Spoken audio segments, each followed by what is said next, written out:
Sur un champ de bataille désolé, 4 braves guerriers se retrouvent face à face avec le roi démon lors d'un ultime combat qui décidera du sort du monde. Tous les 4 combattent ensemble, combinant leur magie, leur maîtrise de l'épée et leur travail d'équipe contre ce puissant ennemi. Malgré la force écrasante du roi démon, ils refusent d'abandonner et continuent d'avancer. Alors que la bataille atteint son apogée, le héros aux cheveux blonds trouve une ouverture et enfonce profondément son épée dans le corps du roi démon. Immédiatement après, le mage du groupe libère un immense sort de foudre qui s'abat sur le roi démon avec une force incroyable. Ayant déjà subi d'innombrables blessures, durant le combat, le roi démon ne peut plus supporter les dégâts. Il pousse un dernier cri avant de s'effondrer lourdement au sol. Pendant un instant, l'un des guerriers reste figé, ayant du mal à croire qu'ils ont réellement réussi à vaincre le seigneur démoniaque. Quelque temps plus tard, une grande cérémonie est organisée pour honorer les guerriers qui ont sauvé le monde. Les 4 guerriers s'agenouillent fièrement devant le roi, tandis que les foules se rassemblent pour célébrer leur victoire sur le roi démon. Afin de reconnaître leurs accomplissements, le roi leur accorde le titre des 4 empereurs, un titre réservé uniquement aux plus grands mages du royaume. L'un des guerriers, nommé Eftal, est complètement stupéfait par cette annonce. Il sait qu'au cours de l'histoire, seules les personnes issues de familles nobles avaient été autorisées à obtenir le titre d'empereur. À cause de cela, il a du mal à croire ce qu'il entend. Il admet que cette récompense dépasse tout ce qu'il aurait pu imaginer. Le roi s'approche alors personnellement d'Eftal et s'adresse à lui devant tout le monde.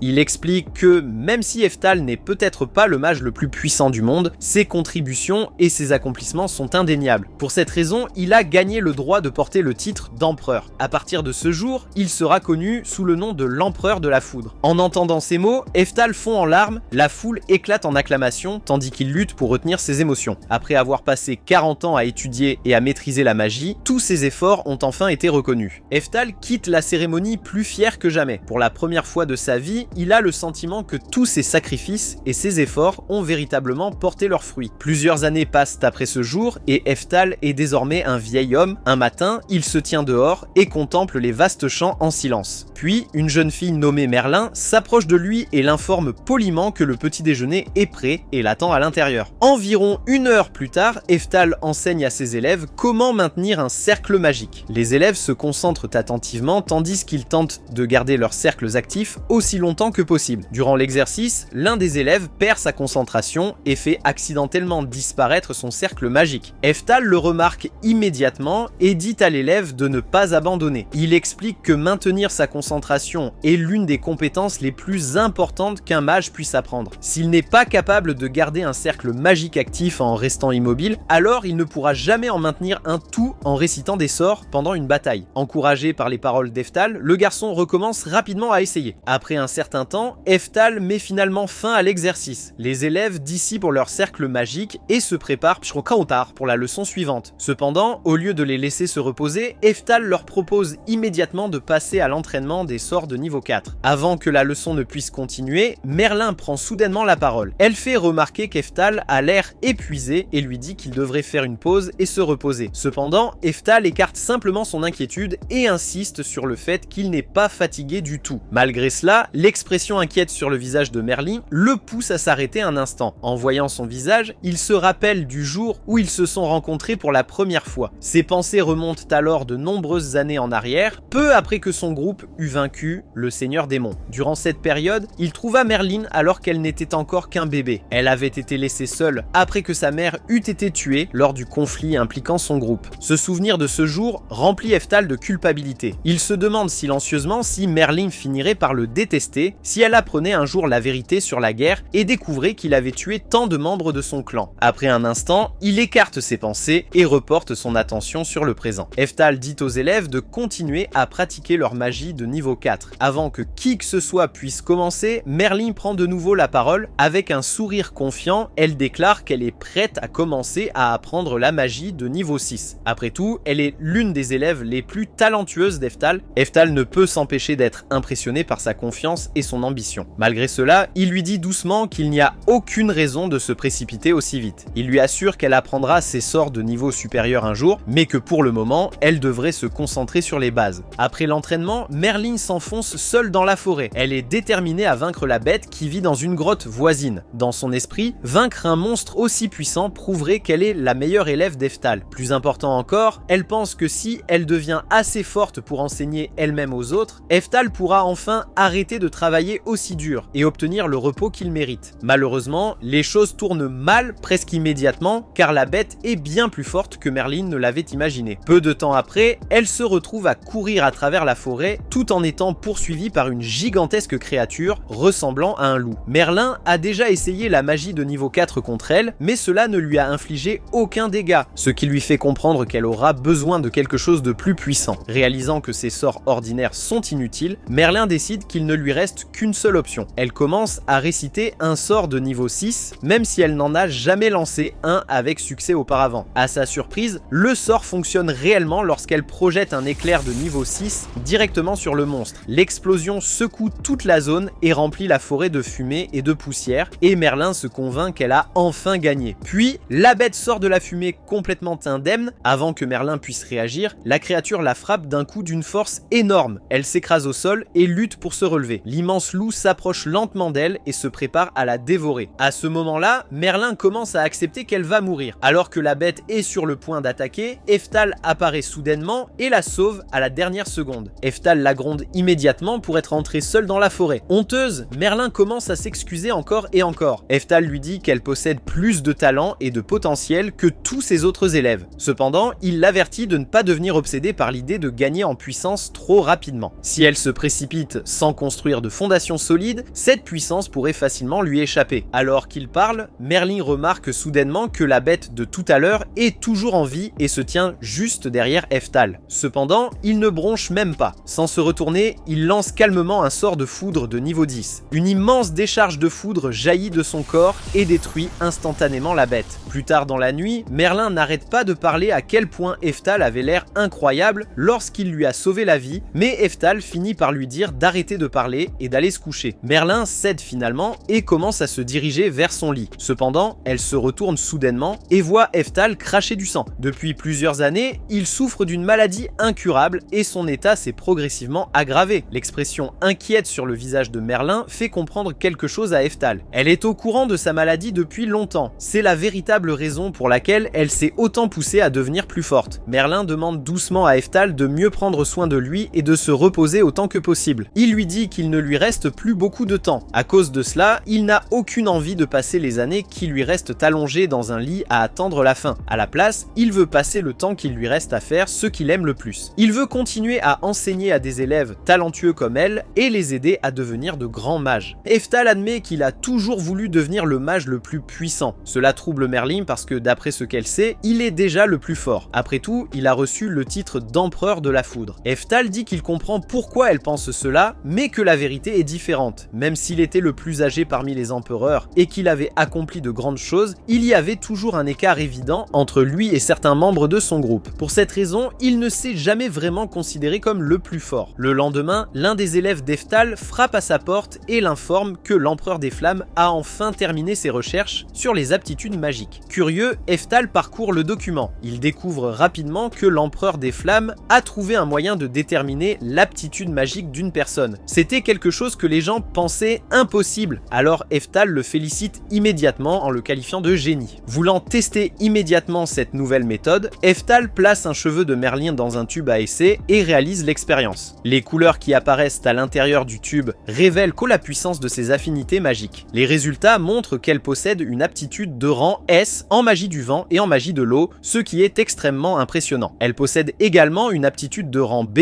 pour la magie du feu et une aptitude de rang C pour la magie de la terre. Puisqu'Eftal élève Merlin depuis qu'elle est bébé, il peut dire que les résultats du test sont exacts. Avant cette découverte, les élèves devaient passer des années à étudier les sorts de base de chaque élément magique. Ce n'est qu'après suffisamment d'entraînement que les professeurs pouvaient avoir une idée approximative des talents naturels d'une personne. Avec ce nouveau test, cependant, ils peuvent déterminer l'aptitude de quelqu'un dès sa naissance. Cela rendra l'entraînement bien plus efficace et aidera les personnes talentueuses à devenir plus fortes beaucoup plus rapidement. Eftal demande ensuite à passer le test lui-même. Merlin dit immédiatement que ce n'est pas nécessaire car ses résultats seraient évidemment au maximum. Cependant, Eftal insiste. Il explique que même s'il ne pouvait jamais atteindre le niveau de magie le plus élevé, il veut au moins savoir s'il avait un jour eu le talent nécessaire pour y parvenir. Le test est effectué, mais le résultat revient complètement incolore. L'un des élèves vérifie les instructions et explique qu'un résultat incolore signifie que la personne ne possède possède absolument aucune aptitude magique. Il ajoute rapidement qu'il doit y avoir une erreur, car Eftal est l'un des mages les plus puissants encore en vie. Pendant un instant, Eftal perd son sang-froid. Il demande que le test soit réalisé une nouvelle fois. Les élèves le répètent plusieurs fois, mais le résultat ne change jamais. Chaque test revient incolore. Alors qu'il fixe les résultats, Eftal commence lentement à comprendre quelque chose. Il se souvient que l'apprentissage de la magie lui prenait toujours plus de temps qu'aux autres. Il se souvient que les autres empereurs le dépassaient constamment malgré tous ses efforts. Pour la première fois, il réalise la vérité. La raison pour laquelle il était toujours laissé derrière était qu'il ne possédait absolument aucune aptitude magique. Cette révélation le brise complètement. Il commence à tousser violemment et Merlin accourt pour s'assurer qu'il va bien. Plus tard, elle frappe à sa porte et dit qu'elle veut lui apporter de l'eau, mais Eftal lui dit simplement de rester dehors. Allongé seul dans son lit, il réfléchit à sa vie. Il se souvient du rêve qu'il a porté pendant des décennies, atteindre le niveau de magie le plus élevé. Désormais, ce rêve est complètement détruit. Peu importe à quel point il a travaillé dur, il n'a jamais eu le talent nécessaire pour atteindre cet objectif. La frustration devient insupportable. Il pense à quel point il se sent pathétique et à la manière dont tous ses efforts n'ont mené nulle part. Soudain, il est victime d'une crise cardiaque. À cet instant, l'une de ses compétences appelée seconde réincarnation s'active. Son jeune lui apparaît dans un étrange espace vide et se retrouve face à une entité divine. En regardant autour de lui, il remarque que plus de 50 ans se sont écoulés et admet qu'il avait complètement oublié la seconde réincarnation. Il s'adresse à l'entité et lui rappelle que c'est ici qu'ils se sont rencontrés pour la première fois après sa mort dans un autre monde il y a longtemps. La déesse lui dit que le moment de sa seconde réincarnation est enfin arrivé. Avant de l'envoyer ailleurs, elle lui rappelle qu'il peut choisir 2 compétences bonus. Elle lui recommande une compétence appelée croissance double, qui lui permettrait de progresser 2 fois plus vite. Cependant, Eftal refuse l'offre. Il dit que les connaissances magiques qu'il possède déjà sont suffisantes. S'il reçoit assez de temps pour travailler dur et s'améliorer, alors il n'a besoin d'aucun avantage spécial. La déesse est impressionnée par sa réponse. Elle sourit, lui souhaite bonne chance et l'envoie dans un nouveau monde. Un instant plus tard, Eftal se réveille dans le corps d'un jeune garçon. Il se redresse soudainement tandis que les souvenirs commencent à affluer dans son esprit. Encore confus, il descend les escaliers et est immédiatement accueilli par sa mère qui le serre chaleureusement dans ses bras et lui dit que le petit déjeuner est prêt. Alors qu'il mange avec elle, ses souvenirs continuent de revenir jusqu'à ce que tout devienne enfin clair. Il réalise que c'est désormais sa 3e vie. Déterminé à ne pas gaspiller cette opportunité, Eftal se fait une promesse. Cette fois, il maîtrisera la magie quoi qu'il arrive. Malheureusement, il découvre bientôt qu'il ne possède toujours aucune aptitude magique dans cette nouvelle vie. Cette nouvelle détruit ses espoirs et il commence à croire qu'il sera une nouvelle fois limité à la magie de niveau 10, tout comme auparavant. Un jour, alors qu'il est allongé dans un champ en réfléchissant à son avenir, il entend soudainement une forte agitation. En levant les yeux, il voit un dragon enragé voler dans le ciel, tandis qu'un groupe de chevaliers le poursuit désespérément. Sans réfléchir, Eftal commence à courir après eux. Cependant, il s'arrête rapidement et se rappelle qu'il n'a que 4 ans. Il n'y a rien qu'il puisse réellement faire avec son corps actuel. Alors qu'il regarde le dragon s'éloigner, il commence à penser au sort de niveau 10 qu'il avait créé durant sa vie précédente. Presque instinctivement, il joint ses doigts et à son grand choc, le sort s'active instantanément. Une puissante décharge traverse le ciel et frappe le dragon directement, faisant tomber cette créature gigantesque en une seule attaque. Eftal regarde ce qui vient de se produire avec incrédulité, mais la vérité le frappe finalement. Même s'il s'est réincarné dans un nouveau monde, il possède toujours les mêmes capacités et la même puissance qu'il avait à son apogée dans sa vie précédente. Au fil du temps, Eftal passe la plupart de ses journées à étudier et à faire des recherches sur tout ce qu'il peut trouver. Au cours de ses recherches, il découvre que le monde dans lequel il vit est en réalité exactement le même que celui de sa vie précédente. La seule différence est que plus de 400 ans se sont écoulés depuis cette époque. Le lendemain matin, le grand frère d'Eftal, Phrasier, arrive à la maison. Il apporte de l'argent pour aider à payer les dépenses quotidiennes de la famille et les provisions du foyer. Après cela, Phrasier remarque Eftal assis calmement, un livre de magie difficile entre les mains. Il est étonné qu'un enfant aussi jeune puisse lire et comprendre un ouvrage aussi avancé. Eftal répond simplement qu'il aime lire ce genre de livres parce qu'il les trouve incroyablement intéressants. En entendant cela, Phrasier sourit. Il promet que lors de sa prochaine visite, il apportera encore plus de livres à Eftal en cadeau. Phrasier est sincèrement impressionné par l'amour qu'Eftal porte à l'apprentissage. Il dit que si leur père pouvait voir cela, il serait sûrement fier. En entendant ces paroles, Eftal devient curieux. Il demande quand il aura enfin la chance de rencontrer son père. Malheureusement, Phrasier explique que leur père est est extrêmement occupé et qu'il a rarement du temps libre. En fait, depuis qu'Eftal est né dans ce monde, il n'a jamais rencontré son père une seule fois. Son père est le duc Orkoth, l'une des personnes les plus importantes du royaume d'Azul et une figure très respectée dans le domaine de la magie. Sans que personne ne le sache, le duc Orkoth est également un descendant direct d'Eftal lui-même, de sa vie précédente, lorsqu'il était connu sous le nom d'Empereur de la Foudre. Pour cette raison, Eftal a toujours été curieux de savoir quel genre de personne était son descendant. Malheureusement, la mère d'Eftal est née sans aucune aptitude magique. À cause de cela, l'épouse principale du duc Orkoth, ainsi que ses autres maîtresses, l'a méprisé depuis le début. Elles ont même fini par considérer Eftal comme une erreur, car lui aussi était né sans aucune affinité magique. Tous les deux ont été si maltraités qu'ils ont finalement été bannis et forcés de vivre dans une région isolée, loin du reste de la famille. Par conséquent, le duc Orkoth et ses autres épouses ne reconnaissent même pas Eftal comme faisant partie de la famille. C'est la véritable raison pour laquelle il n'a jamais été autorisé à rencontrer son propre père. Phrasier, quant à lui, est le deuxième fils né de l'épouse principale du duc Orkoth. Après avoir appris les mauvais traitements qu'Eftal et sa mère avaient subis, il a eu pitié d'eux et a décidé de les aider à chaque fois qu'il le pouvait. Malgré tout ce qui se passe autour de lui, Eftal ne se préoccupe honnêtement pas beaucoup des problèmes de sa famille. Tant qu'il a l'occasion d'étudier de nouveau la magie, cela lui suffit. Quelque temps plus tard, la famille s'assoit ensemble pour prendre le thé. Au cours de leur conversation, Fraisier demande à Eftal ce qu'il souhaite faire plus tard, après avoir passé autant de temps à étudier. Sans la moindre hésitation, Eftal répond avec enthousiasme que, dès qu'il sera assez âgé, il prévoit de s'inscrire à l'académie de magie et de se consacrer à l'étude de la magie. Cependant, avant qu'il puisse terminer sa phrase, sa mère lui couvre rapidement la bouche. Elle rappelle à Fraisier qu'Eftal est né comme elle et qu'il ne possède absolument aucune aptitude magique. Pour cette raison, elle pense qu'il finira probablement par étudier l'art de l'épée ou peut-être par intégrer une école militaire en grandissant. Fraisier s'enthousiasme en entendant cette suggestion. Il rappelle à la mère d'Eftal qu'il a lui-même terminé premier de sa promotion à l'école militaire et il pense donc que cette voie pourrait encore offrir un brillant avenir à Eftal. Fraisier avoue qu'il avait initialement choisi l'école militaire parce qu'il voulait se rebeller contre le fait d'avoir grandi dans une famille célèbre pour la magie. Cependant, en y repensant maintenant, il croit avoir finalement fait le bon choix. Comme il a beaucoup de temps libre ce jour-là, Fraisier décide d'enseigner à Eftal les bases de l'art de l'épée. Tous les deux passent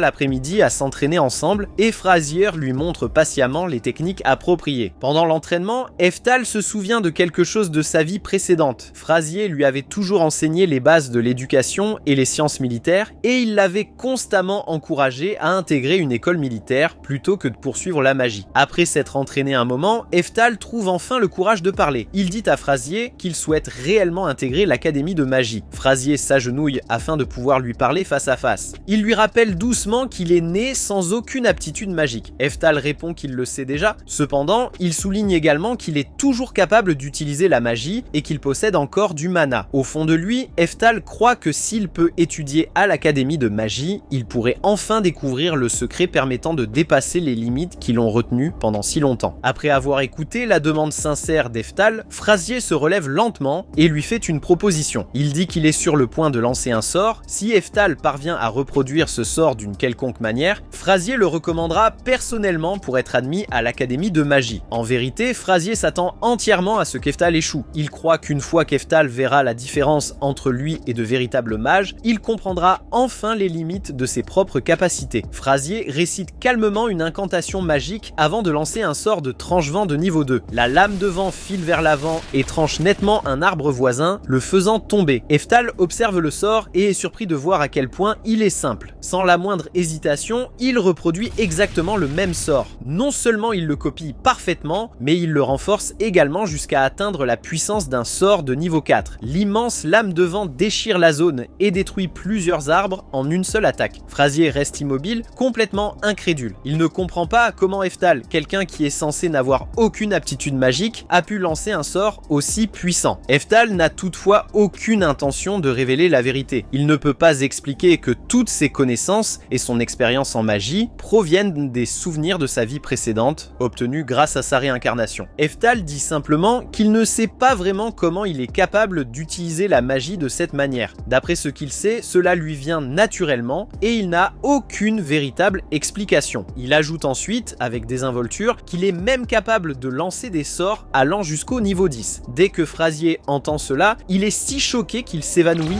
immédiatement. Jusqu'à présent, Eftal n'avait jamais montré sa magie à qui que ce soit. Cependant, après avoir vu la réaction de Fraisier, il comprend que quelque chose doit être très différent dans l'ère actuelle de la magie. Ses pensées retournent au jour où il a vaincu le dragon avec un seul sort de foudre. Les chevaliers qui avaient assisté à la scène n'arrivaient même pas à croire ce qu'ils avaient vu. Au lieu de penser qu'il s'agissait simplement d'une magie puissante, ils avaient à supposer que cela devait être un miracle envoyé par Dieu. Alors que Fraisier est toujours inconscient dans son lit, Eftal passe les heures suivantes à réfléchir à tout ce qu'il a appris concernant les 400 dernières années. Après avoir rassemblé toutes les informations, il arrive à une conclusion évidente. Le niveau global de la magie a fortement décliné depuis sa vie précédente. Il réalise également que lancer des sorts sans réciter d'incantation est devenu extrêmement rare à cette époque. Cela explique pourquoi Fraisier a été si choqué en le voyant utiliser la magie avec autant de facilité. À partir de ce moment-là, Eftal décide que cacher ses véritables capacités est le choix le plus sûr. Finalement, Fraisier se réveille brusquement. Même après avoir ouvert les yeux, il reste bouleversé par la facilité avec laquelle Eftal a réussi à lancer ce sort. Afin d'éviter tout problème, Eftal lui dit calmement de se détendre. Il insiste sur le fait que tout ce dont Fraisier se souvient n'était rien de plus qu'un étrange rêve. À la surprise d'Eftal, Fraisier croit réellement à cette histoire. Grâce à cela, Eftal peut continuer à s'entraîner en secret sans éveiller les soupçons de qui que ce soit. Pour garder Fraisier heureux, Eftal fait également semblant d'avoir accepté l'idée d'intégrer une école militaire au lieu de l'académie de magie. Dans le cadre de son entraînement, Fraisier continue de lui enseigner l'art de l'épée. Pendant leur séance, Eftal est battu encore et encore. Cependant, chaque défaite ne fait que le motiver à travailler encore plus dur. Au lieu de se décourager, il utilise chaque défaite comme une raison supplémentaire de devenir plus fort. Lorsqu'il atteint l'âge de 10 ans, les compétences d'Eftal à l'épée se sont considérablement améliorées. Il tranche facilement un énorme tronc avec un seul coup, montrant à quel point il est devenu plus puissant. Alors que ses compétences continuent de progresser, Eftal commence à penser que devenir le plus puissant épéiste magicien du monde ne serait finalement pas un mauvais objectif. À ce stade, Fraisier lui enseigne l'art de l'épée 3 fois par semaine. Ce jour-là, cependant, Fraisier décide qu'il est enfin temps d'offrir à Eftal une leçon spéciale. Fraisier présente Eftal à un homme immense et très musclé nommé Moria, ancien commandant des chevaliers du royaume d'Azul. Sans perdre de temps, Moria défie immédiatement Eftal en duel. Il lui dit de ne pas se retenir et de l'attaquer avec toute sa force. Alors que Moria marche calmement vers le centre du terrain d'entraînement, Eftal a du mal à faire le premier mouvement. L'aura écrasante de Moria est si intimidante qu'elle le laisse figé pendant un instant. En voyant Eftal hésiter, Moria suppose qu'il n'est rien de plus qu'un enfant faible. Il fonce droit vers lui, espérant terminer le combat en une seule attaque. Au tout dernier moment, Eftal esquive. En utilisant une magie de renforcement physique pour fortifier son corps, il contre rapidement avec plusieurs frappes nettes, parvenant à surprendre Moria. Alors que le duel se poursuit, Moria réalise qu'Eftal est bien plus talentueux qu'il ne l'avait imaginé. Il comprend immédiatement pourquoi Fraisier avait une si haute opinion de lui. Fraisier est d'accord et explique que, même si Eftal ne possède aucune aptitude magique, il contrôle avec une fluidité incroyable le mana qui circule dans son corps. Le combat continue, mais peu à peu, Moria commence à repousser Eftal sur la défensive. Réalisant qu'il est dominé, Eftal décide d'utiliser une technique qu'il a apprise au cours de l'une de ses vies précédentes. Il surprend Moria, le projette par-dessus son épaule et l'écrase directement contre le sol. Grâce à cela, Eftal remporte le duel. Moria accepte sa défaite sans se plaindre, il rit, tapote la tête d'Eftal et lui annonce qu'il a réussi l'épreuve. Fraisier s'approche alors et révèle la vérité. Il explique que Moria est en réalité le directeur de l'Académie des sciences militaires d'Azul. Puisque Moria a été impressionné par la performance d'Eftal, celui-ci a officiellement réussi l'examen d'entrée et dispose désormais d'une place garantie à l'Académie. Eftal est complètement pris au dépourvu. Tout s'est passé si vite qu'il commence à se demander comment les choses ont pu en arriver là. Quelques années plus tard, une violente tempête de pluie éclate. Alors que tout le monde reste à l'intérieur pour éviter la pluie, il remarque Eftal dehors et suppose simplement qu'il poursuit son entraînement à l'épée. En réalité, Eftal est allé profondément dans la forêt pour pratiquer secrètement sa magie de niveau 10. Il libère un immense sort de foudre qui s'écrase au sol avec une force incroyable. L'explosion est si puissante que Fraisier la prend pour un éclair naturel et se précipite immédiatement dans la forêt pour s'assurer qu'Eftal est sain et sauf. Après avoir confirmé qu'il ne lui est rien arrivé, Fraisier rappelle à Eftal qu'il a maintenant 14 ans. Cela signifie que lorsqu'il aura 15 ans, il commencera officiellement à fréquenter l'Académie des sciences militaires. Le problème est qu'Eftal n'a aucune envie d'y aller. Il sait que la vie à l'Académie ne fera que devenir plus difficile car il n'a toujours aucune aptitude magique. À la place, il prévoit de quitter la maison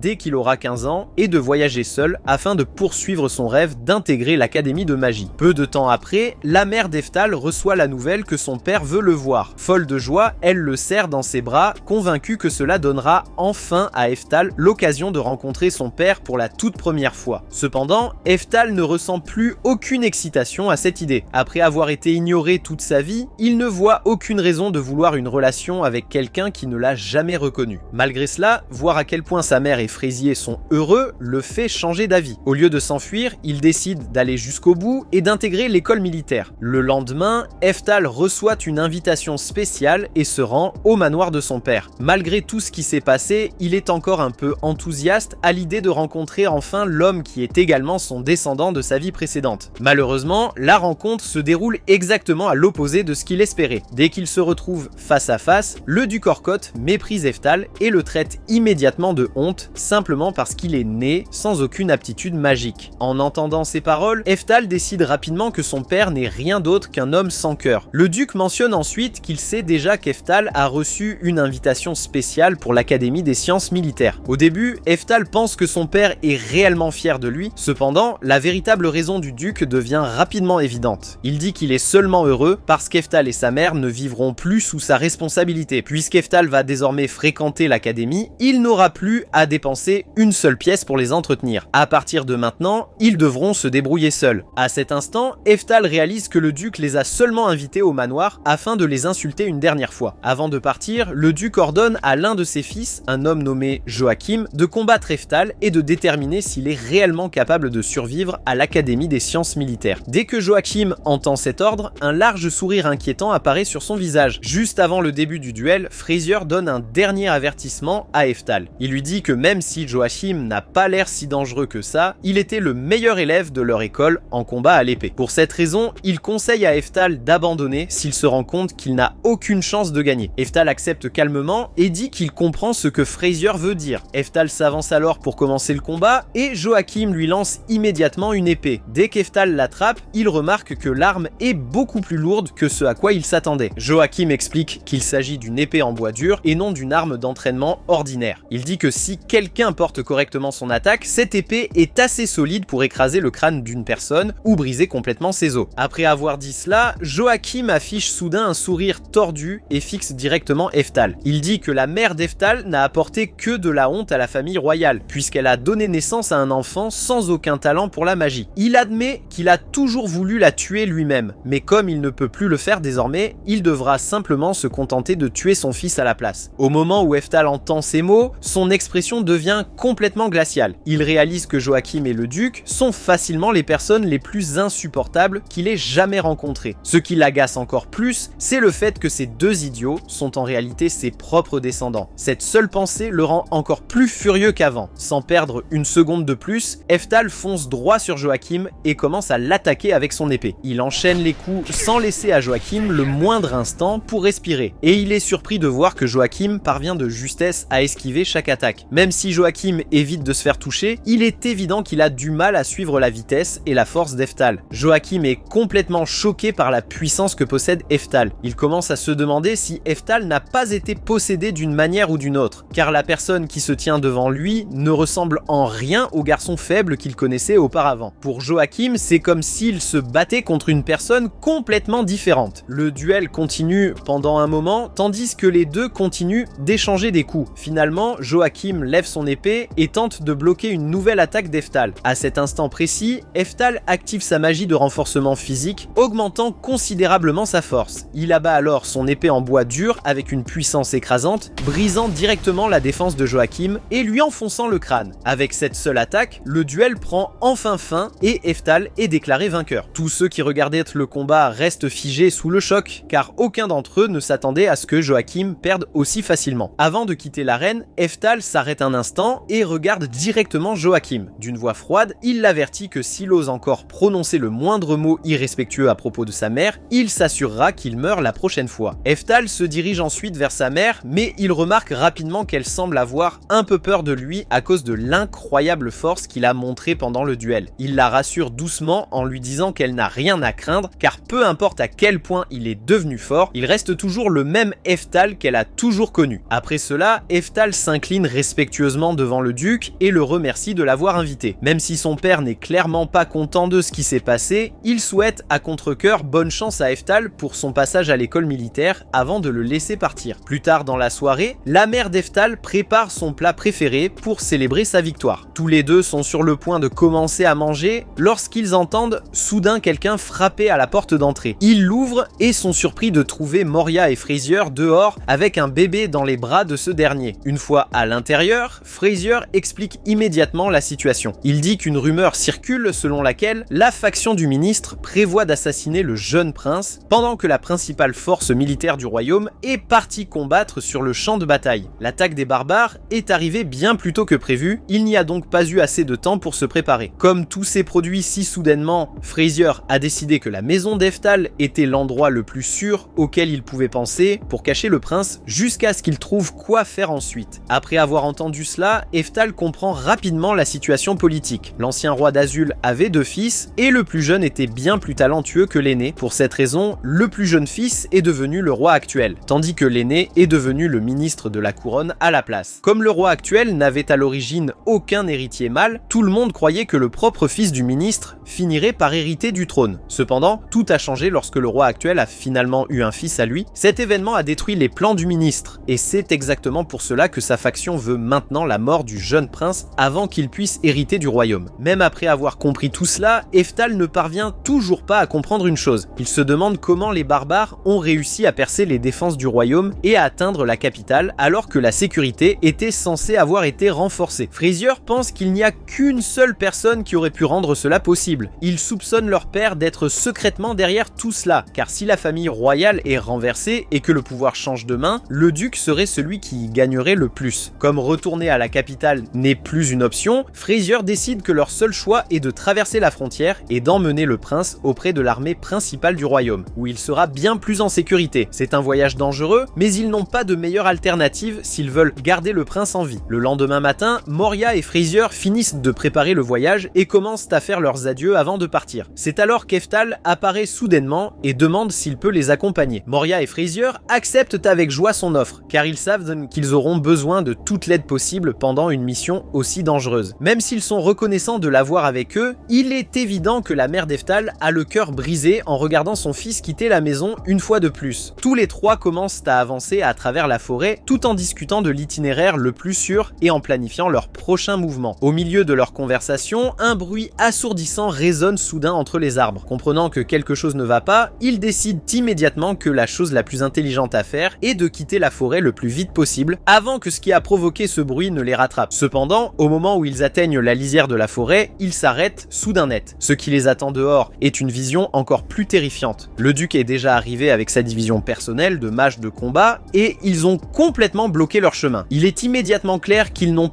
aucune intention de laisser le prince s'échapper et qu'ils sont prêts à le ramener, peu importe le prix. Ils pensent immédiatement à faire demi-tour, mais ils découvrent très vite que le chemin derrière eux a déjà été bloqué par un mur de feu. C'est à ce moment-là qu'ils comprennent que le bruit assourdissant qu'ils ont entendu plus tôt venait en réalité des mages du duc qui étaient en train de mettre le feu à toute la forêt. Avec les flammes qui coupent une voie de fuite et les forces du duc qui bloquent l'autre, ils se retrouvent complètement piégés, sans le moindre endroit où fuir. Voyant qu'ils n'ont aucune issue facile, Frasier décide que l'option la plus raisonnable est d'essayer de discuter avec son père. Il s'avance sur le champ de bataille et demande au duc d'écouter ce qu'il a à dire avant que quelqu'un d'autre ne soit blessé. À la grande surprise de Frasier, le duc accepte et avance calmement pour venir à sa rencontre. Pendant un bref instant, Frasier se sent soulagé, car il croit que le duc est réellement prêt à négocier. Cependant, le duc n'avait jamais eu l'intention de discuter depuis le début. Sans donner le moindre avertissement à Frasier, il sort soudain un outil magique et le frappe avec un éclair. L'attaque touche Frasier de plein fouet, le faisant perdre connaissance avant même qu'il ait la moindre chance de réagir. Aussitôt après, le duc fait signe au reste de ses mages, leur ordonnant de tout réduire en cendres. Les mages commencent tous à travailler ensemble, combinant leur magie pour lancer un puissant sort de foudre de niveau 6. L'énorme sort s'abat sur le champ de bataille et dévaste complètement toute la zone, détruisant presque tout sur son passage. Eftal n'a aucune idée si Frasier a réussi à survivre à une attaque aussi dévastatrice ou non. En regardant la destruction se dérouler sous ses yeux, l'égoïsme du duc et son mépris total pour les vies innocentes ne font que le rendre de plus en plus furieux. Chaque seconde qui passe fait grandir sa rage encore davantage. Moria remarque que l'expression d'Eftal est devenue bien plus sombre qu'avant et tente immédiatement de le calmer avant qu'il ne perde le contrôle. Cependant, Eftal ignore son inquiétude et lui dit simplement qu'il est sur le point de leur montrer à quoi ressemble la vraie magie. Eftal avance alors calmement sur le champ de bataille sans montrer la moindre trace de peur. Sous les yeux de tout le monde, il lance un sort de glace de niveau 9 avec une puissance écrasante. En un instant, la magie glaciale se répand sur le champ de bataille et gèle complètement toute la forêt. Cette démonstration de magie incroyable laisse chaque mage ainsi que le duc lui-même figés dans un état de choc total, car aucun d'entre eux n'a jamais été témoin d'une puissance aussi phénoménale auparavant. Au moment où le duc réalise que la personne qui se tient devant lui est Eftal, il ordonne immédiatement à ses mages d'arrêter de se retenir et de lui montrer ce dont ils sont réellement capables. Sans hésiter, les mages unissent de nouveau leurs forces et tirent plusieurs flèches explosives de niveau 5 droit sur Eftal. Les attaques semblent le toucher directement, provoquant une énorme explosion qui secoue tout le champ de bataille. Le duc se met aussitôt à célébrer, convaincu que personne ne pourrait survivre à une attaque d'une telle ampleur. Mais alors que la fumée se dissipe lentement, tout le monde reste sans voix. Eftal se tient toujours exactement au même endroit qu'avant, complètement indemne. Il s'avère qu'il s'est protégé grâce à son cercle de défense magique, toujours actif, ce qui lui a permis de bloquer toute l'explosion sans subir la moindre blessure. Désespéré de l'arrêter, le duc ordonne à tous ses mages de déchaîner le sort de foudre de niveau 6 contre Eftal. Alors que la puissante attaque fonce vers lui, Eftal ne peut s'empêcher de trouver toute cette scène insultante. Le sort utilisé contre lui est exactement la même magie de foudre légendaire qui, à l'origine, portait son nom. La voir utilisée d'une manière aussi pitoyable ne fait que l'agacer encore plus. Sans montrer la moindre inquiétude, Eftal lance calmement un sort de garde d'énergie de niveau 7 et bloque toute l'attaque sans le moindre effort. L'immense sort de foudre disparaît sans lui laisser une seule égratignure. Tous les mages qui regardent la scène restent complètement stupéfaits car le sort de foudre de niveau 6 est considéré comme une magie légendaire. Ils avaient toujours cru qu'il était impossible pour qui que ce soit de le bloquer de front. Après cela, un sourire tordu se dessine lentement sur le visage d'Eftal. Il fonce soudain droit dans l'armée de mages et commence à les abattre les uns après les autres, sans leur laisser la moindre chance de riposter. Ses mouvements sont si rapides et si écrasants que les mages sont complètement impuissants face à lui. Les uns après les autres, ils tombent avant même de pouvoir comprendre ce qui se passe. Comprenant qu'ils n'ont absolument aucune chance de le vaincre, les mages restants abandonnent le combat et tentent de fuir pour sauver leur vie. Avant que l'un d'eux ne puisse s'échapper, Eftal lève la main et lance un sort de foudre de niveau 10. La magie écrasante balaie instantanément le champ de bataille, anéantissant toute l'armée en une seule attaque. Lorsque la poussière finit par retomber, seuls Joachim et le duc sont encore en vie. Eftal marche calmement vers les deux survivants sans montrer la moindre émotion. Il assomme Joachim d'un simple coup avant même que celui-ci ait la moindre chance de résister. Ensuite, il tourne son attention vers le duc. En le regardant droit dans les yeux, Eftal lui dit qu'il n'a aucune intention de faire preuve de pitié envers un homme capable de sacrifier son propre fils pour ses ambitions égoïstes. Une fois qu'il a fini de parler, il assomme également le duc. Ainsi, le coup d'état prend enfin fin. Peu de temps après, Joachim et le duc sont tous les deux exécutés publiquement pour leurs crimes, mettant définitivement un terme à leur rébellion. Il ne faut pas longtemps avant que Frazier ne sorte de l'hôpital. Dès qu'Eftal apprend la nouvelle, il va immédiatement prendre de ses nouvelles. Frazier explique qu'il n'a survécu que grâce au collier de sa famille, qui l'a protégé de l'attaque mortelle. Au moment où Eftal voit le collier, il le reconnaît immédiatement comme étant la garde d'Oberon. Il lui appartenait autrefois dans le passé et avait été transmis à travers la famille pendant de nombreuses générations avant de finir entre les mains de Frazier. Avec la disparition du duc, Frazier devient le nouveau chef de la famille car il a risqué sa propre vie pour protéger le prince héritier pendant l'attaque. En plus de cela, le royaume commence à retirer au duc tous ses titres de noblesse et tous ses honneurs, effaçant complètement son héritage après tout ce qu'il avait fait. Quelque temps plus tard, Eftal décide de montrer à Frazier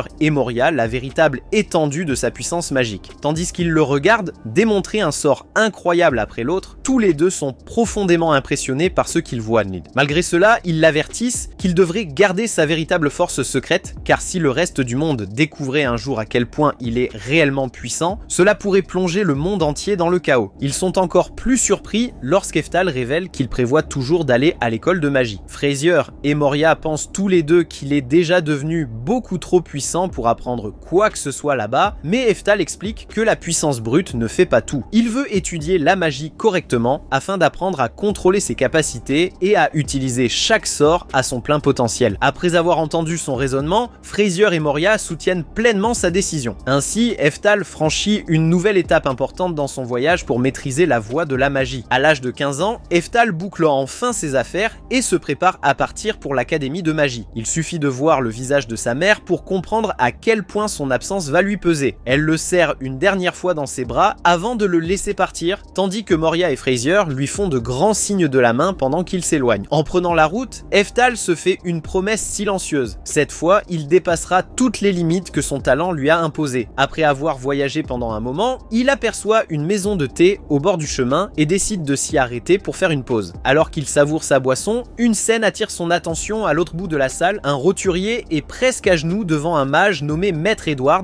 le couvrant d'éloges. Il lui dit à quel point c'est un honneur de voir quelqu'un d'aussi réputé se déplacer jusque dans cette campagne reculée et espère qu'il montrera enfin aux habitants ce qu'est la véritable magie. Edwards lui répond sèchement de se taire, expliquant que perdre son temps à discuter avec lui ne l'intéresse pas. Il lui rappelle ensuite qu'à seulement 20 ans, il est déjà aventurier de rang A, tandis que l'homme agenouillé devant lui a dépassé la cinquantaine et n'est toujours que de rang C. Il insiste bien sur cette comparaison afin que l'homme comprenne l'immense fossé qui les sépare. L'homme s'excuse de l'avoir dérangé, puis ajoute, dans l'espoir d'apaiser l'atmosphère, que lui et les autres habitants ont déjà préparé un banquet en l'honneur d'Edwards. Mais celui-ci balaie immédiatement cette idée, déclarant qu'il est hors de question qu'il y assiste, car il a des affaires bien plus importantes à régler concernant son esclave démon. La manière dont Edward traite la jeune esclave donne presque la nausée à Eftal. Cette scène lui rappelle aussitôt Merlin. S'il ne l'avait pas recueillie à temps, elle aurait très bien pu finir esclave, tout comme cette jeune fille. Rien que d'y penser lui laisse un goût amer au fond du cœur. À cet instant, un homme surgit en courant, complètement paniqué. Il crie à tout le monde qu'un immense orc vient d'apparaître de nulle part. En entendant cela, Eftal se précipite dehors et aperçoit le gigantesque orc debout au milieu de la route, en train de manger tranquillement les citrouilles d'une charrette de marchands. Dès que les habitants voient le monstre, la panique se répand immédiatement. Les villageois se mettent à hurler et à courir dans tous les sens, convaincus qu'ils vont tous mourir. Cependant, avant que la situation ne dégénère davantage, le mage roturier aperçu un peu plus tôt demande à tout le monde de garder son calme. Il rappelle à la foule que Maître Edward, un aventurier de rang A, se trouve justement parmi eux. Edward accueille tous ces compliments avec un sourire satisfait et déclare avec assurance qu'un simple orc comme celui-ci n'est qu'un monstre de classe B. Selon lui, vaincre une créature d'un tel niveau est un jeu d'enfant pour un aventurier de rang A comme lui. Ces paroles pleines de confiance redonnent immédiatement espoir à tout le monde, et les habitants placent désormais tous leurs espoirs en Edward, persuadé qu'il mettra rapidement fin au combat. Edward commence alors à réciter l'incantation d'un sort de feu de niveau 4. Une fois l'incantation terminée, il libère une puissante déferlante de flammes en direction de l'orc. Le sort frappe le monstre de plein fouet et provoque une énorme explosion qui recouvre les environs de fumée et de flammes. Edward affiche un sourire triomphant, tandis que les villageois sont convaincus que le combat est déjà terminé. Pourtant, lorsque la fumée finit enfin par se dissiper, tout le monde reste complètement stupéfait. L'orc est toujours debout, sans la moindre égratignure. Pour la première fois, l'assurance d'Edward commence à vaciller. Il comprend enfin qu'il ne s'agit pas d'un orc ordinaire. C'est en réalité un orc berserker, l'une des espèces d'orques les plus puissantes et les plus dangereuses qui existent. Edward réalise aussitôt qu'il n'a absolument aucune chance de le vaincre. Au lieu de poursuivre le combat, il tourne immédiatement les talons et prend la fuite. En s'échappant, il lance rapidement une barrière magique autour de tous les autres, enfermant ainsi les villageois avec l'orc berserker. Edward n'a aucune intention de sauver qui que ce soit. Son plan est de se servir des habitants comme appât afin que le monstre reste occupé pendant qu'il prend la fuite. À ses yeux, quelqu'un d'aussi important que lui ne mérite pas de mourir d'une manière aussi misérable. Terrifiés, les habitants se précipitent aussitôt vers la barrière lumineuse et la frappent désespérément, suppliant Edward de les laisser sortir. Peu importe à quel point ils crient ou implorent son aide, Edward les ignore complètement, persuadé que sa propre vie vaut bien plus que la leur. Tout cela dégoûte Eftal au plus profond de lui-même. Il n'arrive pas à croire qu'une personne se prétendant aventurier de rang A puisse abandonner aussi facilement des innocents. Sans la moindre hésitation, il utilise tranquillement sa propre magie pour dissiper la barrière en un instant. La barrière vole immédiatement en éclats, laissant tout le monde sans voix. Les villageois fixent Eftal avec une stupeur totale et, avant même qu'ils ne s'en rendent compte, toute leur attention est désormais tournée vers lui. Eftal comprend rapidement qu'il en a peut-être un peu trop fait. Il n'avait jamais eu l'intention d'attirer autant l'attention sur lui. En même temps, il savait qu'il lui était impossible de rester les bras croisés pendant que des innocents étaient condamnés à mourir. Après quelques instants de réflexion, Cependant, Eftal élabore rapidement un plan. Il décide de lancer d'abord un sort de feu de niveau 3 afin de détourner l'attention de tous les spectateurs. Ensuite, pendant que tout le monde sera concentré sur cette attaque, il éliminera discrètement l'orque berserker grâce à un puissant sort de niveau 9 sans que personne ne comprenne réellement ce qui s'est passé. Eftal commence donc par lancer son sort de feu de niveau 3. Dès que le sort prend forme, tous les témoins restent stupéfaits de voir un garçon aussi jeune capable d'utiliser une magie de niveau 3. Leur incrédulité ne fait que grandir lorsqu'ils voient le sort foncer droit vers l'orque berserker. Cependant, avant même qu'Eftal n'ait le temps d'enchaîner discrètement avec le sort de niveau 9 qu'il avait prévu, quelque chose d'absolument inattendu se produit. Son simple sort de feu de niveau 3 suffit à lui seul à terrasser l'orque berserker, qui s'effondre immédiatement au sol. Edward observe toute la scène avec une incrédulité totale. Il est incapable de comprendre comment un simple sort de niveau 3 lancé par Eftal a pu vaincre le monstre, alors que son propre sort de niveau 4 n'avait même pas réussi à lui infliger la moindre égratignure. Le vieux mage aperçu un peu plus tôt intervient rapidement pour donner une explication. Eftal ne s'est pas contenté de lancer un simple sort de niveau 3. Il a forgé et raffiné sa magie avant de la libérer, augmentant considérablement sa puissance jusqu'à la rendre comparable à celle d'un sort de niveau 5. En entendant cette explication, Eftal réalise qu'Edward est loin d'être aussi compétent qu'il l'avait imaginé. Forger et raffiner sa magie devrait être une technique élémentaire pour un aventurier expérimenté de rang A. Pourtant, Edward ne s'était même jamais donné la peine d'effectuer une manipulation aussi basique. Eftal se rend compte qu'il a attiré bien plus l'attention qu'il ne l'avait prévu, car toutes les personnes autour de lui regardent dans sa direction. Mais quelques secondes plus tard, il remarque qu'elles ne le fixent pas vraiment. Elles observent tout le gigantesque monstre en flammes derrière lui, persuadé qu'il dégage une odeur délicieuse. Profitant de cette diversion, Eftal se faufile discrètement à travers la foule et décide qu'il est temps de partir. Avant de s'éloigner, il interpelle Edward une dernière fois. Il lui dit qu'il devrait témoigner davantage de respect à ses aînés, car le vieil homme qui se tient à côté de lui en connaît bien plus sur la magie qu'il n'en saura jamais. Eftal rappelle également à Edward qu'enfermer des gens à l'intérieur de cette barrière revenait pratiquement à tenter de les assassiner, et qu'une personne qui essaie de tuer les autres n'a aucun droit de posséder des esclaves. Il ordonne donc à Edward de libérer la jeune démone et de se livrer aux autorités. La gentillesse et le calme d'Eftal poussent la jeune démone à le regarder d'une toute autre manière. Alors qu'Eftal reprend son voyage, elle le suit discrètement pendant un moment. Eftal finit par remarquer sa présence, se retourne et lui demande ce qu'elle veut. La jeune démone lui demande nerveusement s'il accepterait de devenir son maître, prenant Eftal complètement au dépourvu. Elle tombe ensuite à genoux et le supplie, lui expliquant que si personne ne la réclame, elle sera arrêtée en tant qu'esclave en fuite. Eftal sait que maintenant que le lien avec son ancien maître a été rompu, elle est techniquement libre. Cependant, cela signifie également que n'importe quelle personne étrange ou cruelle pourrait la forcer à redevenir esclave. Elle pourrait même finir entre les mains de quelqu'un de bien pire qu'Edward. Comme elle est une démone, Eftal se demande comment elle est devenue esclave. Elle lui explique qu'il y a très longtemps, après la défaite de son clan lors d'une guerre contre les nations humaines, les humains les ont réduits en esclavage. Depuis ce jour, son peuple vit dans la servitude. En entendant son histoire, Eftal comprend qu'une fois qu'une personne devient esclave, il lui est presque impossible d'échapper à cette vie. La jeune démone lui révèle également qu'elle est apparentée à Merlin, la directrice de l'académie de magie. En entendant cela, Eftal ouvre de grands yeux sous le choc. Il s'agit de la même Merlin qu'il a connue il y a plus de 400 ans et elle est désormais devenue la directrice de l'académie. Réaliser à quel point elle a réussi remplit Eftal de fierté, puis il se souvient que les démons vivent extrêmement longtemps, ce qui explique pourquoi elle est toujours en vie. Eftal demande ensuite son nom à la jeune démone et elle lui répond qu'elle s'appelle Anastasia. Sachant qu'elle fait partie de la famille de Merlin, Eftal ne peut pas se résoudre à l'abandonner ni à la laisser continuer à souffrir. Finalement, il accepte de devenir son maître. Ils atteignent la ville avant le coucher du soleil et Anastasia lui demande pourquoi ils se sont arrêtés là. Eftal lui explique que l'examen d'entrée de l'académie de magie aura lieu dans cette ville le lendemain. Anastasia est surprise d'apprendre qu'il compte s'y inscrire comme élève, surtout puisqu'il est déjà aussi puissant. Mettant cela de côté, Eftal propose de trouver une auberge où passer la nuit. Mais avant cela, ils doivent manger quelque chose. Peu de temps après, ils arrivent devant un restaurant luxueux. Les serveurs hésitent à servir Eftal car il est très rare de voir quelqu'un amener une esclave dans un établissement aussi coûteux. Malgré cela, ils décident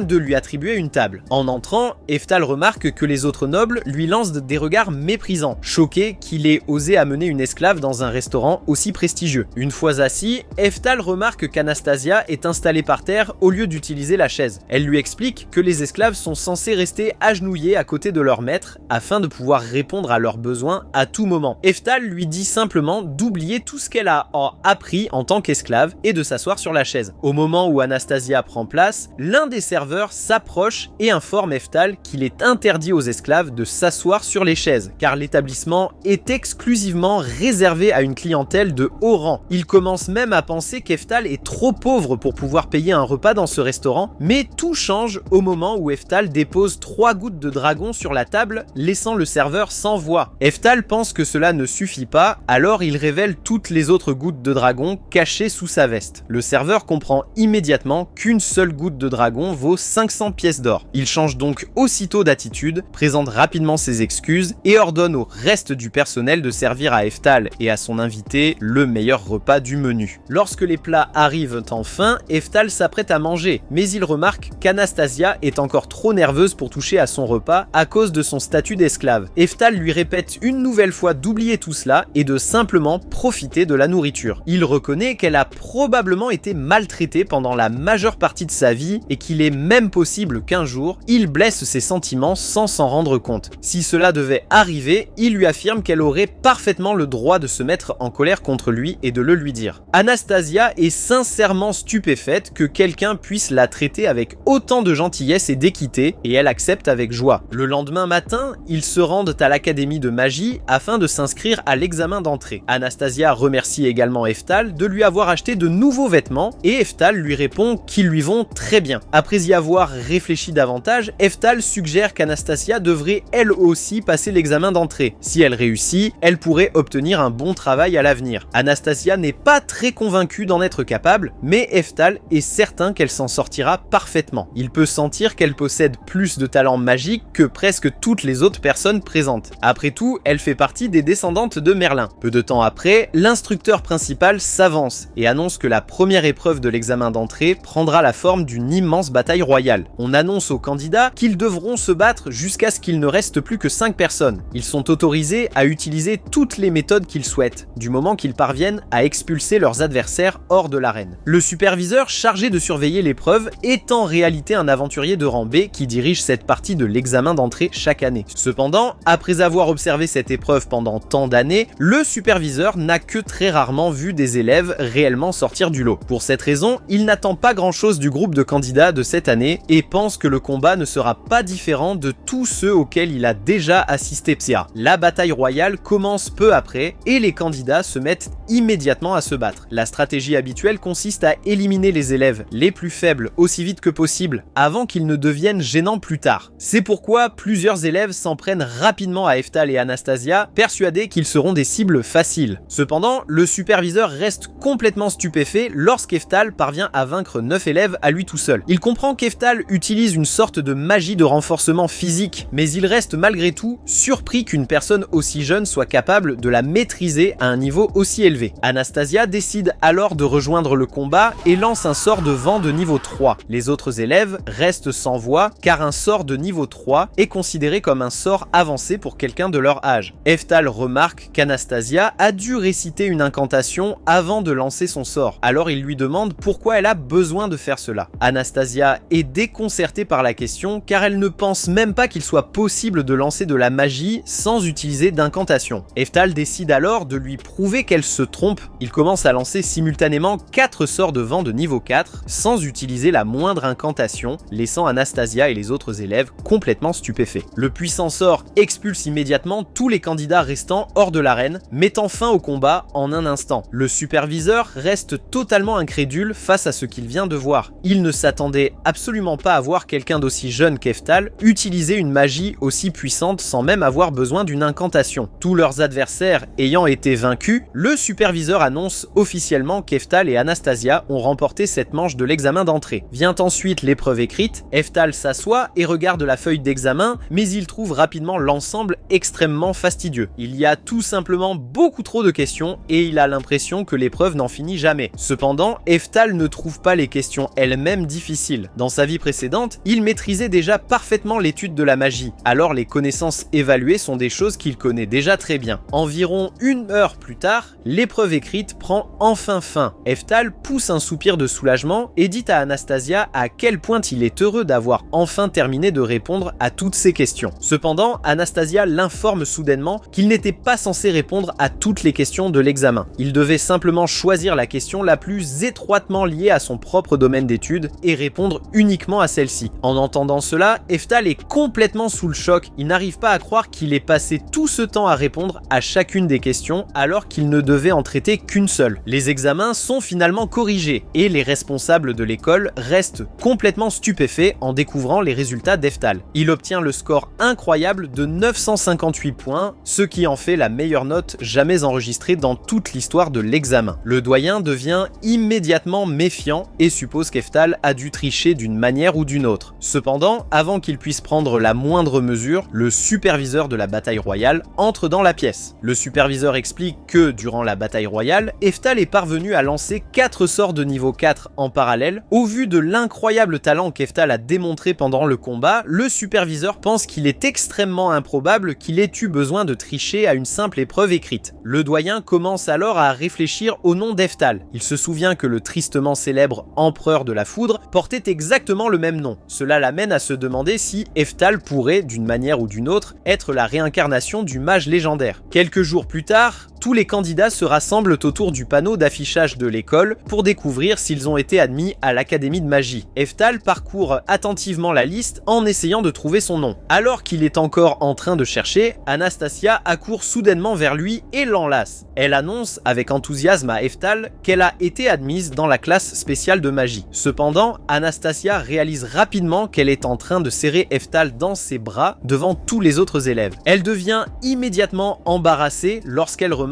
que tout le monde la fixe. Heftal se contente de la féliciter avant de reporter son attention sur le panneau d'affichage. Heftal continue de chercher son nom, mais peu importe le nombre de fois où il parcourt la liste, il ne le trouve nulle part. Finalement, il réalise que son numéro de candidat ne figure même pas sur la liste. Heftal suppose immédiatement qu'il a été recalé. Il commence à se demander si l'école n'a pas secrètement organisé une sorte de test d'aptitude sans l'en informer et ne l'a pas rejeté parce qu'il l'aurait échoué. Anastasia se met en colère et affirme qu'elle va aller se plaindre auprès de l'école à propos de cette situation. Cependant, Heftal la rappelle rapidement et lui demande de ne pas faire cela car cela ne ferait que l'embarrasser encore davantage. C'est alors qu'ils remarquent tous les deux un autre panneau d'affichage situé à proximité. Celui-ci est différent de la liste d'admission habituelle et semble réservé aux annonces spéciales. Lorsqu'Heftal le regarde, il aperçoit soudainement son propre nom écrit dessus. Il découvre que l'école l'a classé parmi les élèves d'élite spéciaux. Heftal ne sait pas vraiment ce que signifie le fait d'être un élève d'élite spéciale, mais il est surtout soulagé d'avoir bel et bien été admis dans l'établissement. Un peu plus tard, Anastasia lui explique que le statut d'élève d'élite spéciale offre de nombreux avantages particuliers. Heftal bénéficiera d'une scolarité gratuite et recevra même des repas gratuits pendant toute la durée de ses études à l'académie. Cependant, Heftal n'est pas vraiment impressionné par ces avantages. Il comprend rapidement que ces privilèges font probablement simplement partie de l'image publique de l'école et servent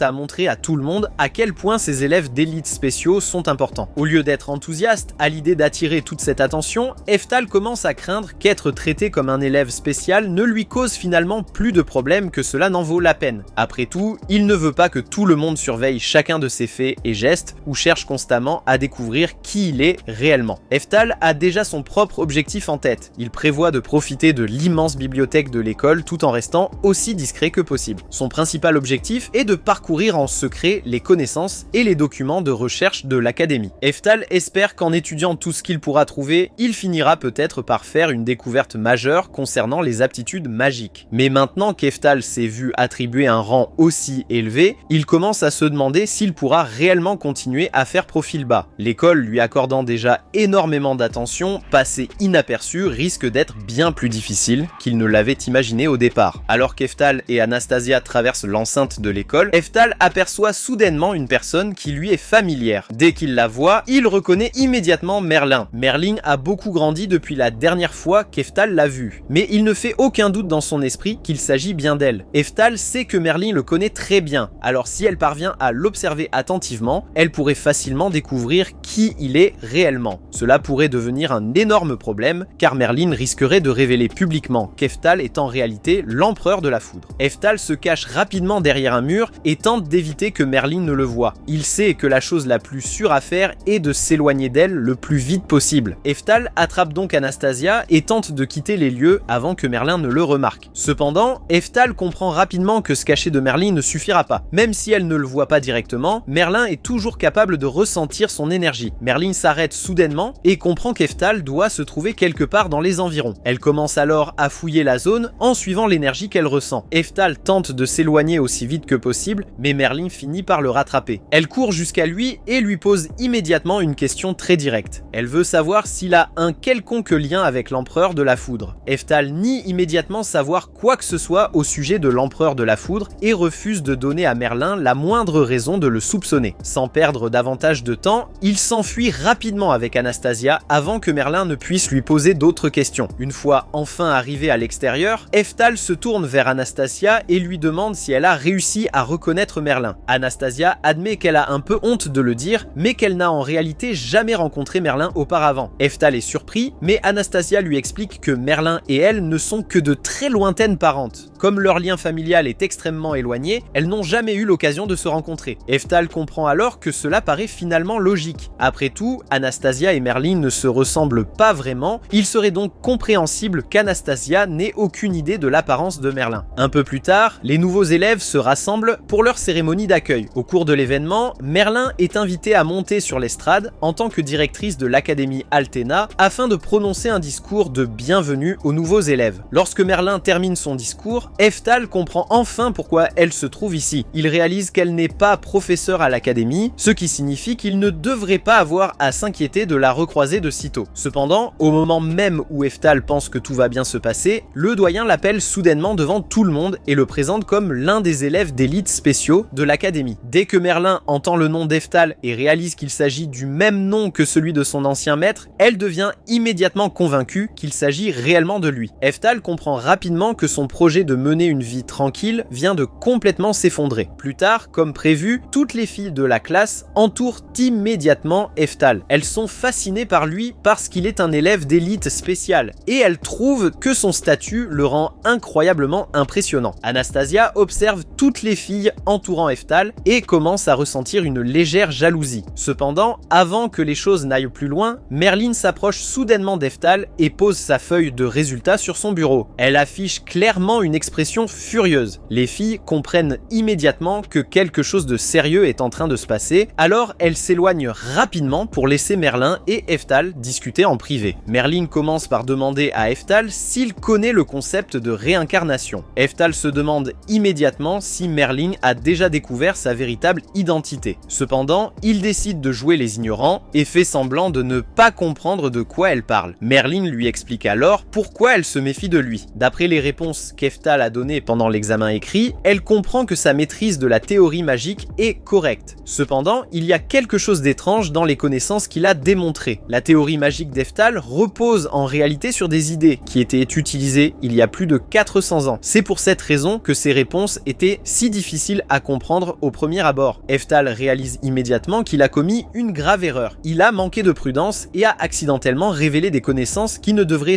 plus exister à l'époque moderne. Il sait que cette petite erreur pourrait complètement ruiner ses projets et révéler sa véritable identité. Eftal décide donc de rendre son mensonge encore plus convaincant. Il raconte à Merlin que l'empereur de la foudre avait autrefois une amante secrète et qu'il avait eu un enfant avec elle en cachette. L'empereur de la foudre aurait personnellement entraîné cet enfant et lui aurait enseigné tout ce qu'il savait sur la magie. Cependant, l'existence de cet enfant aurait été dissimulée au public et il aurait été élevé dans un village éloigné afin de pouvoir vivre tranquillement, loin de toute l'attention entourant l'empereur de la foudre. Eftal affirme ensuite qu'il est un descendant de cet enfant secret. Il se présente comme Eftal Orkoth, le 13e. Dans son esprit, Eftal s'excuse secrètement auprès de Merlin de lui mentir, mais il sait que les choses doivent se dérouler ainsi pour le moment s'il veut protéger son identité. Après avoir entendu cette histoire, Merlin ressent une certaine tristesse à l'idée que son maître ne lui ait jamais parlé d'un secret aussi important. Elle n'arrive pas à croire que l'empereur de la foudre possédait toute une famille secrète dont elle ignorait complètement l'existence. Cependant, sa tristesse se transforme rapidement en excitation. Merlin devient impatiente de découvrir si l'un des descendants d'Eftal pourrait réellement être plus puissant qu'elle. Elle informe alors Eftal que l'Académie organisera bientôt des combats d'entraînement pour les élèves. épreuve. Merlin lui demande s'il accepterait de se battre contre elle. Dès qu'Eftal entend cela, il frissonne immédiatement. Il sait qu'affronter Merlin pourrait être extrêmement dangereux pour ses projets. S'il se bat sérieusement contre elle, il y a de fortes chances qu'il révèle sa véritable puissance. Cela ne ferait qu'attirer encore plus d'attention sur lui. Le choix le plus logique serait de refuser le défi de Merlin et d'éviter complètement le combat. Cependant, le cœur d'Eftal lui dit autre chose. Malgré les risques, Eftal finit par accepter le défi de Merlin. Au fond de lui, cette occasion l'enthousiasme réellement. Après tout, Merlin a passé les 400 dernières années à développer sa magie et à devenir plus puissante. Eftal ne peut s'empêcher de se demander à quel point elle est devenue forte pendant tout ce temps.